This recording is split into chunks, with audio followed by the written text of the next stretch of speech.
Hi, ഇന്നത്തെ recipe പാവയ്ക്ക വറുത്തതാണ്. അപ്പോൾ നമുക്ക് എങ്ങനെയാണ് വളരെ ടേസ്റ്റി ആയിട്ട് ഒരു പാവയ്ക്ക വറുത്തത് തയ്യാറാക്കാമെന്നാണ് കാണിക്കുന്നത്. ഇതിനായിട്ട് ഞാനിവിടെ 2 വലിയ പാവയ്ക്കയാണ് എടുത്തിരിക്കുന്നത്. നന്നായി കഴുകിയ ശേഷം ഇത് വളരെ തിന്നായിട്ട് കട്ട് ചെയ്തെടുക്കുകയാണ് ചെയ്യുന്നത്.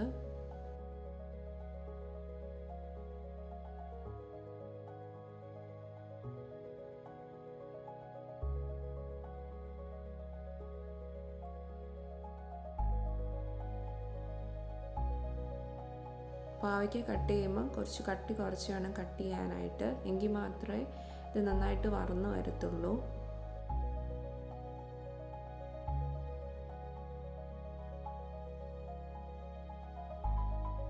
പാവയ്ക്ക കട്ട് ചെയ്തെല്ലാം നമുക്കൊരു പ്ലേറ്റിലേക്ക് മാറ്റി വെക്കാം. അതിനുശേഷം ഞാനിവിടെ ഒരു ചെറിയ മുറി തേങ്ങയാണ് എടുത്തിരിക്കുന്നത്. അതൊന്ന് കട്ട് ചെയ്തെടുക്കുക. തേങ്ങയും കനം കുറച്ച് കട്ട് ചെയ്തെടുക്കുകയാണ് ചെയ്യുന്നത്.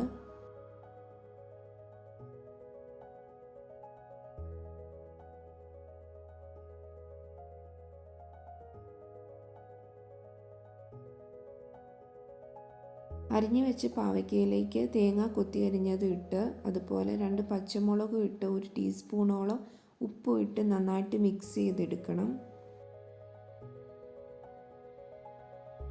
ഒപ്പം ഇതിലേക്ക് ലേശം കറിവേപ്പിലയും കൂടി ഇടുന്നുണ്ട്. അതിനുശേഷം എല്ലാം നന്നായിട്ടൊന്ന് മിക്സ് ചെയ്തെടുക്കുക.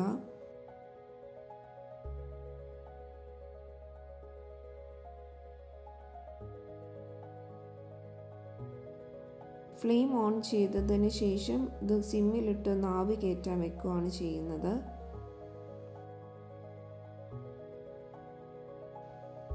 നടച്ച് വെച്ച് വേണം ആവി കയറ്റാനായിട്ട്.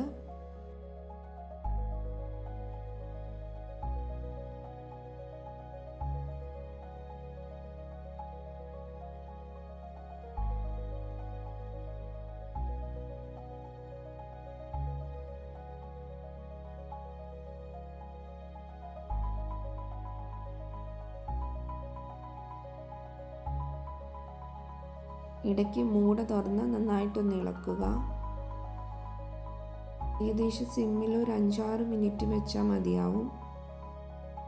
ഇനി ഈ സെയിം പാനിൽ തന്നെ നമുക്ക് എണ്ണ ഒഴിച്ച് പാവയ്ക്ക വറുത്തെടുക്കാവുന്നതാണ്. അപ്പോൾ ഇവിടെ പാവയ്ക്ക വറുത്ത് റെഡി ആയിട്ടുണ്ട്. നല്ല ടേസ്റ്റി ആയിട്ടുള്ള പാവയ്ക്ക വറുത്തതാണ്. അപ്പോൾ എല്ലാവരും ഒന്ന് ട്രൈ ചെയ്ത് നോക്കണേ. Thank you.